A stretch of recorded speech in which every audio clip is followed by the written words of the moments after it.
Hey YouTube, Joe here with another knife review, and today I bring you the Ganzo G7362-GR. I gotta admit, I wish Ganzo would start calling their knives names instead of numbers. It would make a heck of a lot easier. But anyway, here's the box. I've had it a couple of days. Let's show you around the box, tell you about it. It's pretty much your standard box these days from Ganzo. I already have the knife out of the box, but I'll show you what it came with. I got this from GearBest. It goes for $19.05 with including shipping. But my friends at GearBest were nice enough to give me a coupon that I could share with my viewers. So I'm looking forward to showing you that. It takes about like $3 or $4 off the price. So if you're interested in this knife after this review, if you check my description, there'll be the code in there for you to use to get this and get it at a discount. So here's the Ganzo bag, the plastic it came in, and the silica, and that's basically it. Nice that even though it's a less expensive knife, that they always think about throwing a bag in, which is cool. But like I said in some of my videos, I pretty much don't use them because I have other things I put my knives in. So there it is. So let's take it out and let's talk about it. So as I said, it's the G7362-GR. I guess the GR stands for green. It's a G10 handle, 440C steel. The blade is 3.5 inches. The whole length of the knife is 7.67 inches, and the weight is 4.7 ounces. It's a spring lock reed automatic, unless I'm mistaken, unless there are two different things between an automatic and a spring lock, but for as far as I know, they're both the same thing. So I like, lately I've noticed I've been getting my cut tests out of the way, so let's get that out of the way. Because what fun is talking about a knife that turns out to be dull. So I did a little mini cut test the other day, and it seemed okay, so let's see what it's all about now. Alright, so let's get this going on. I should do smaller paper when I do my cut test because it's hard to get all this in the video.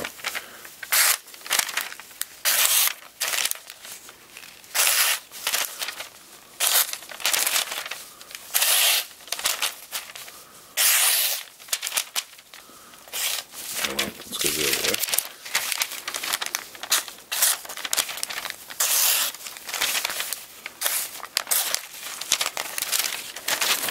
So far, I'd say it's sharp. It's not super duper sharp, as you can see already. It's starting to pull the paper. So it's if I had to give it a rating, I gotta admit, when I first did one cut the other day, it seemed like it was gonna be super duper sharp, but now after just a couple of cuts, it's already a little disappointing. So I'm gonna say maybe C. I'll rate it as a cut test. Probably gonna need more sharpening. So let's take you around the knife.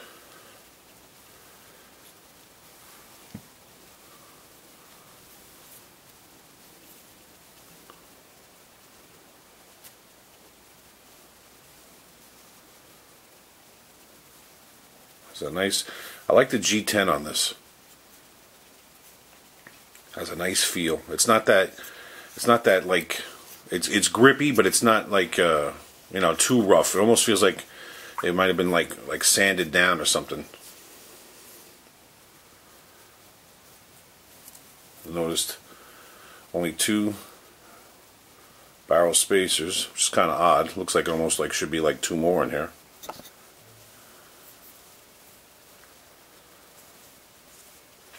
It's the clip is tip down only, and only one side, it would appear. Nice size lanyard hole. The action is nice. It's pretty snappy. You can see it opens up pretty nice.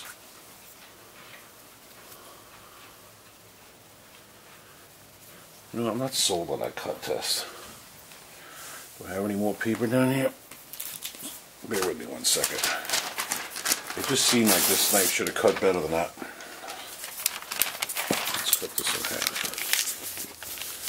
we gotta start using smaller cut paper.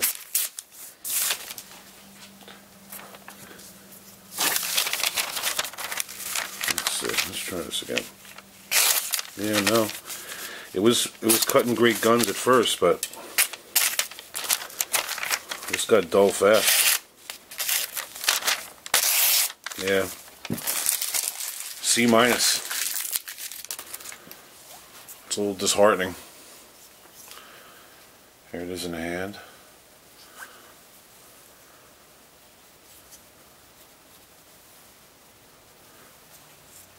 So as I said, I got it from Gear Best, $19. With a discount, I think it takes like $3 off, so it's going to turn out to be like $15.99 shipped. Now, what I don't like about it, before we even get to what I don't like about it, what I do like about it, let's measure it up. I got a couple other autos here. This is the Kershaw launch one. Let's measure it up against that. I'm going to keep them out too, because I want to talk about the auto function on this knife. Let's put this to the side, and this is the Spyderco Citadel. So there's two. So now, the one thing I wanted to point out, now what I like about it, what I don't like about it. Well, right off the bat, I don't like about the cutting action. It did seem like that first cut that I did. That's why I shouldn't do that one cut before I do a video. I should just wait till I do them on video, because I was already kind of getting happy. I was like, "Ooh, this is nice and sharp." And now I do it on a video, and it shows that it's pulling the paper, and it's already after a couple of cuts, it's really not cutting it. So right off the bat, you buy this, you're gonna have to have a sharpener. So that's the one thing I don't like about it. Since I'm on the don't like about it first, another thing I don't like. See here, I guess you know the plunger, or whatever you would call the action, the release, the pivot screw right above it is not recessed, but yet the button is. So your first intention, it seems like to me, let me fade back a little bit. First intention is to always press this, and it's not a button. It's just the pivot screw. Like say for instance here on the Spyderco, the button is a little bit raised, the section is recessed, and you could blatantly feel, like even if I'm grabbing this knife on a really fast, I could tell that this is the button to release the knife. This has nothing to do with it. Same thing kind of with the launch.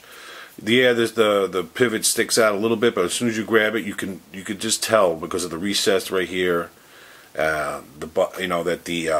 that this is the button that needs to be pressed. I don't feel as comfortable with that with this, but in all fairness, this is well, without the discount, this is a $19 knife.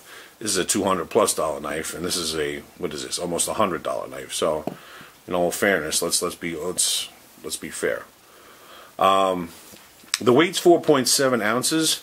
It feels kind of good, the weight, but I feel like it could be maybe just a tad lighter. Nothing dramatic. Maybe shave a half an ounce off. Now I see one thing that they did to probably save weight, which is kind of cool in a way. If you notice, the steel scales are not like this. Could almost look like as a bolster, but it's not. It's as you can see, they thinned it out where it's like the scales are thicker here, thinner here, all along the way, and then that's where they put the G10, which is kind of cool, because if they had just slapped on G10 on top of this whole thing, that would have been probably over 5 ounces. But the way they have it is kind of cool. So maybe, and now in the beginning I mentioned it only having 2 barrel spacers. I mean, yeah, it might not be needed, but it just looks kind of weird with just those 2, and maybe that was also done to save weight as well. I don't know. If you've seen any of my videos, you know I'm not in love with this type of pocket clip. But I gotta say that this one is not a hot spot. As I'm holding it, it doesn't really bother me that it's sitting right there. It's easy to get in because of the curvature, but it's just, that's personal preference, so that really doesn't count. You know, if you like this type of clip, that's fine. Closing with one hand, I've noticed that, like for instance, if I'm closing the launch, so I release it and say, now I can keep it like that and then just turn around and close it, right? So now with this, yeah, you can do it, but it, and see, many times it just comes right back. See, right now I can't even get it going on. So that time I got it, but you know, most of the times when using this, you're probably going to have to close it with two hands. But again, we got to remember the price point. Now it's odd. I did almost like a 180 with this knife the last few days. I was liking it, but I wasn't using it. You know, so I was just playing around with it. I did the half a paper cut, and I was like, oh, it looks like it's going to be sharp. But now I'm starting to be a little disappointed. You know, it didn't cut well. I don't like this, that this protrudes like that. Let me see if I can get the, let me close it again, see if I can get you to see how far the screw sticks out. I don't know if that's coming in. You can see it's, so my natural is to go right up here, and there's nothing there. So that could cause a problem, because you could by accidentally keep hitting here and then slip it and hit this and open it up, maybe hurt yourself. I don't know. So as I was saying, at first I was liking this knife, but now during the course of this video I'm starting to not like this as much as I originally had thought. So what do I like about it? Like I said, the weight's not bad. The action is pretty good. You know, it does open up pretty fast. Let's do it again. Maybe with I've had experience with 440C steel, and you know, it sharpens up good. But what if you buy this knife and you don't have a sharpener? You know, and after you've cut a few things, then what do? Then what happens?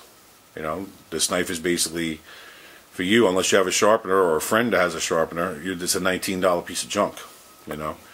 So my advice would be, if you're looking to buy an automatic, or they call this a spring lock, if you're looking to buy a spring lock, you know, not spend a lot of money, not spend like $100 like you would say on the launch or the new launch series, you know, because launch has a few different ones coming out now, the 3, the 4, the 5. You can look into this. My advice would be, make sure you have a sharpener. As I mentioned in a lot of my other videos, I'm not a steel snob. You know, I'll buy the high end steel, and I'll buy the 440C steel. That's not a problem.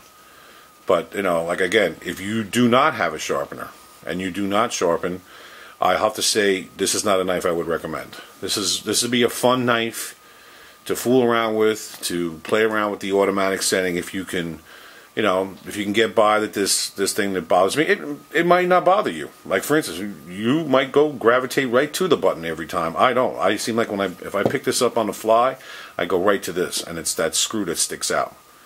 You know, can this screw be tightened and maybe go in further? I don't know. I'm not a fan of fooling around with screws or taking screws apart or whatever, or taking knives apart.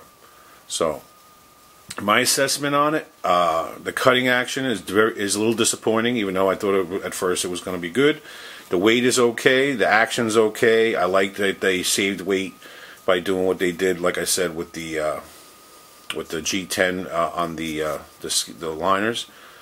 The price is not too bad, even without the discount. But again, only buy this knife if you're dying to have an automatic, and you don't want to spend a lot of money, and you do have a sharpener. Otherwise, if you looking to buy your first automatic and you don't have a sharpener, I would say this is not a knife for you. This is a knife to fool around with. Once you get it, sharpen it, and then maybe one of these days you can lead up to buying, something definitely of higher quality, like the launch series. So, one last look before I close. Oh, let's measure it up against my dollar too. I was so concerned about talking about the knife. There it is against the dollar. And I got my ruler right here. This way, you guys.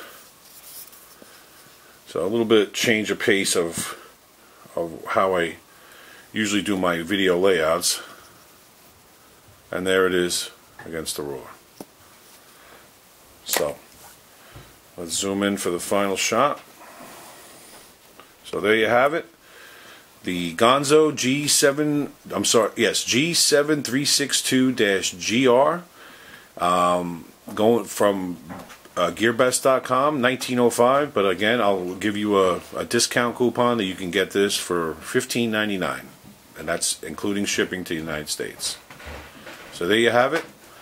Thanks a lot for watching. Take care, and I hope you enjoyed the video.